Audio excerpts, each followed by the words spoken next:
Bonjour à tous, bienvenue. Merci de nous rejoindre. Patrick Hachi, au Centre national d'oncologie médicale et de radiothérapie Alassane Ouattara de Cocody. Le Premier ministre encourage les femmes au dépistage précoce du cancer du sein pour une prise en charge rapide. C'est une visite en marge d'Octobre Rose dédiée à la lutte contre le cancer du sein. Alexis Ouedraogo. Le cancer du sein peut être efficacement traité aujourd'hui en Côte d'Ivoire, pourvu qu'il soit dépisté le plus tôt. Ce jeudi, au Centre national d'oncologie médicale et de radiothérapie Alassane Ouattara de Cocody, le Premier ministre Patrick Hachi est venu voir les avancées du secteur, car en moins de 5 années de fonctionnement, le centre a contribué à la réduction de près de 25% de décès liés au cancer du sein. Nous avons traité entre le 25 janvier 2018 et le 31 mars 2022 1179 personnes au CNRAO pour cancer du sein, dont 3 hommes. Aucun traitement ne doit être retardé par manque d'argent. Les patients se traitent, ils ont la possibilité de payer après, à leur rythme ou dans l'attente d'une prise en charge. Avec la politique de l'État de Côte d'Ivoire qui permet que des médicaments dont les coûts varient entre 1 500 000 et 4 200 000 soient gratuits pour la population. Cette gratuité a permis à beaucoup de personnes de pouvoir aller vers la chronicité de la maladie parce qu'aujourd'hui, quand on ne peut pas guérir d'un cancer, on peut le transformer en maladie chronique. Véritable problème de santé publique, l'État s'est engagé à vaincre le fléau via une politique sanitaire et sociale dynamique adressée à toutes les couches sociales. À ses côtés, les partenaires de santé. Nous étions émerveillés devant les équipements que le président de la République a bien voulu mettre à la disposition de l'État de Côte d'Ivoire, mais également devant l'efficacité, la gentillesse de tout le personnel médical, le personnel soignant du CNRAO. Les partenaires de la santé sont réellement fiers des résultats que vous avez dans ce centre. On va lutter contre le cancer et on aura des résultats meilleurs. Le CNRAO est à ce jour en termes d'équipement, de plateaux techniques, d'accessibilité financière au traitement anticancéreux, le premier service de radiothérapie nationale, le premier centre public autonome et uniquement spécialisé en cancérologie d'Afrique de l'Ouest francophone dans la prise en charge des cancers du sein. Et l'État ne compte pas s'arrêter en si bon chemin. Certes, d'énormes efforts ont été déployés et les résultats sont encourageants. Cependant, les défis restent encore à relever.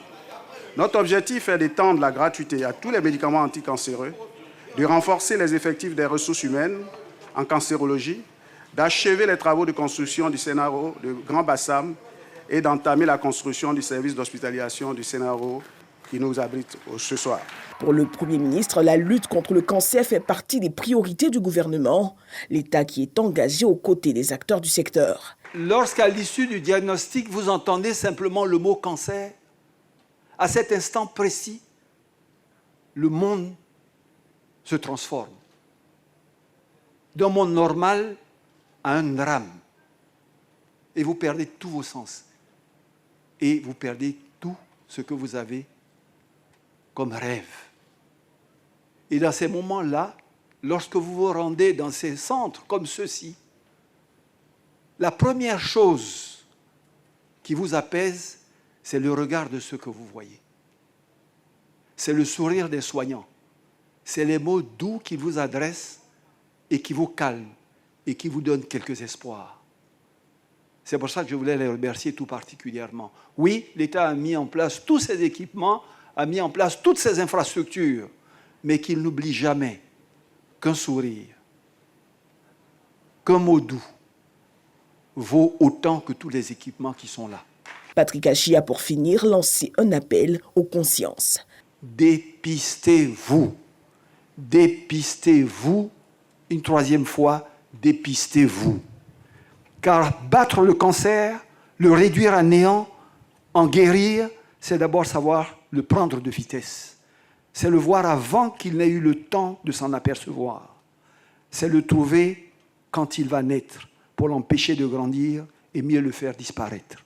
Notons qu'à l'occasion de ce lancement des activités d'Octobre Rose, le Premier ministre a procédé à la pose de la première pierre du centre de nutrition en cancérologie du CNRAO, offert par la Fondation CIFCA, en vue de développer davantage les soins d'accompagnement initiés par le centre dans le domaine de la nutrition. Autre volet de l'actualité. Les établissements publics du ministère de l'Enseignement technique, de la formation professionnelle et de l'apprentissage, on enregistre un taux de réussite de 97%, des résultats connus depuis mercredi qui donnent entière satisfaction au ministre de tutelle, Nguessan Kofi. On voit cela avec Issa Chonayo. L'enseignement technique et professionnel intéresse de plus en plus les jeunes en Côte d'Ivoire.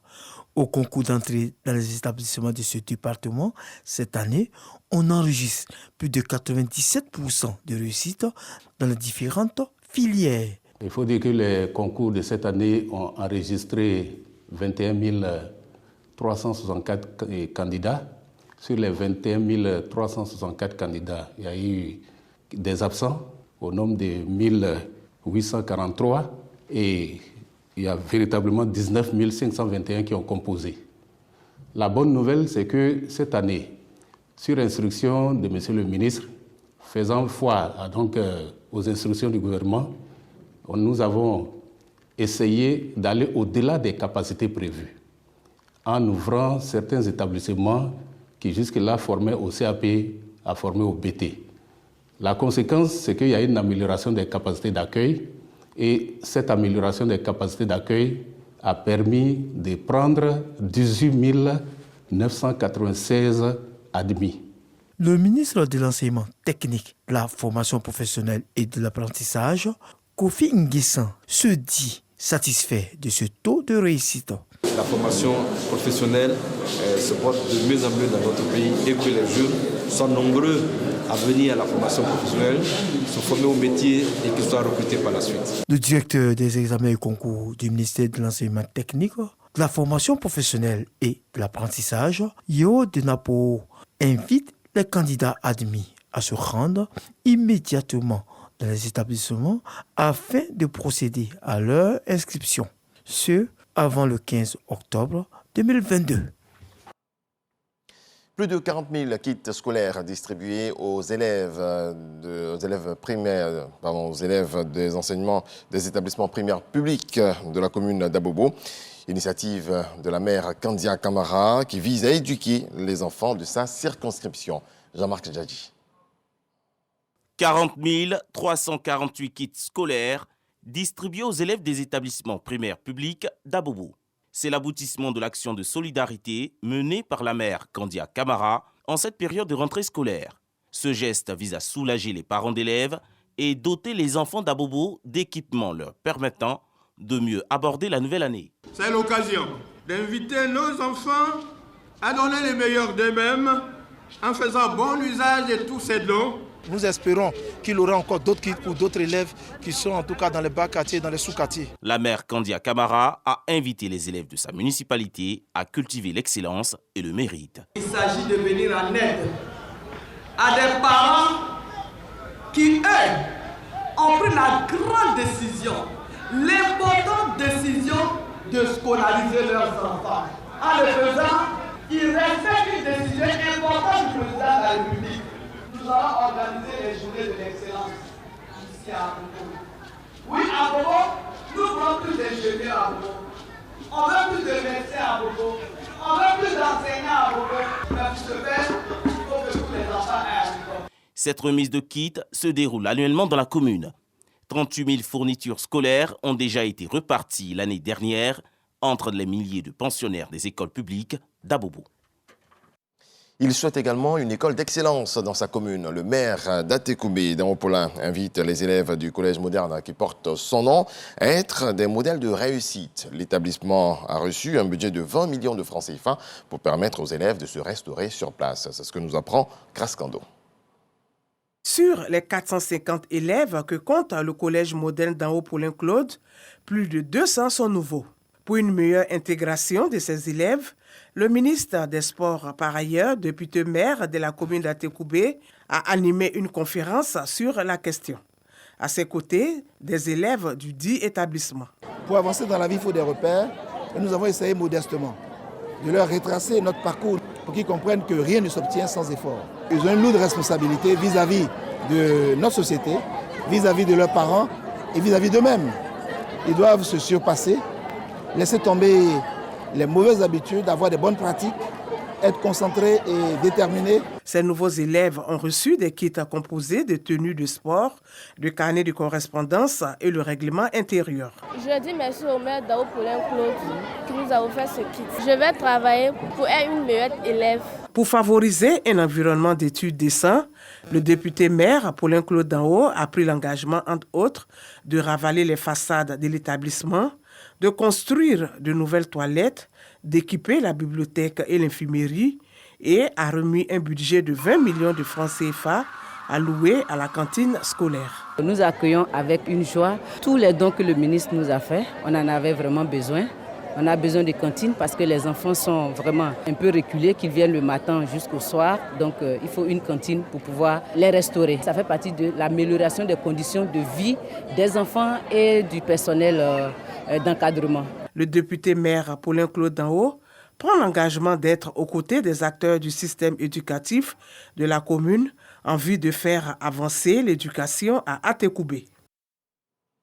Tout autre chose à présent, en marge de la semaine africaine du pétrole qui se tient au Cap en Afrique du Sud, le ministre des Mines, du Pétrole et de l'Énergie, Mamadou Sangafoua Coulibaly, a eu une séance de travail avec son homologue sud-africain. Au cœur des échanges, la découverte à Tiapoum d'une mine de phosphate, l'ancienne Bakayoko.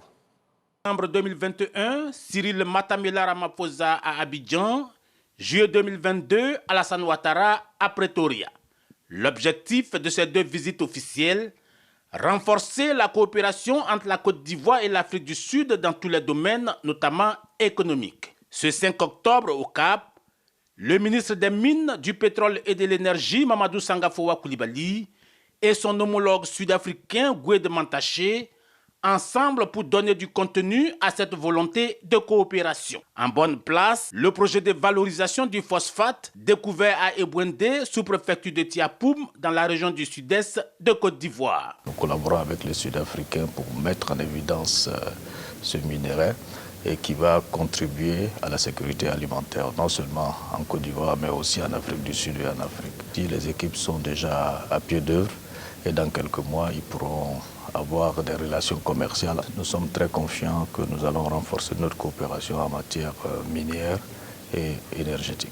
La construction d'une usine de fabrication d'engrais à partir du phosphate devrait alimenter les usines, mais surtout contribuer à booster l'agriculture ivoirienne et à générer des emplois. Tout au niveau des mines, les deux personnalités ont également abordé le projet d'usine d'affinage d'or en Côte d'Ivoire. Il a été aussi question d'hydrocarbures, notamment de la vente de carburant jet à l'Afrique du Sud via la société ivoirienne de raffinage. Le ministre Gwede Mantaché et le gouvernement de Pretoria sont dans une dynamique gagnant-gagnant. Pensons que la découverte des possibilités ou bien de la quantité de phosphate en Côte d'Ivoire va aider le continent africain à sécuriser, à assurer la sécurité alimentaire, à l'effet de permettre au continent de continuer son développement.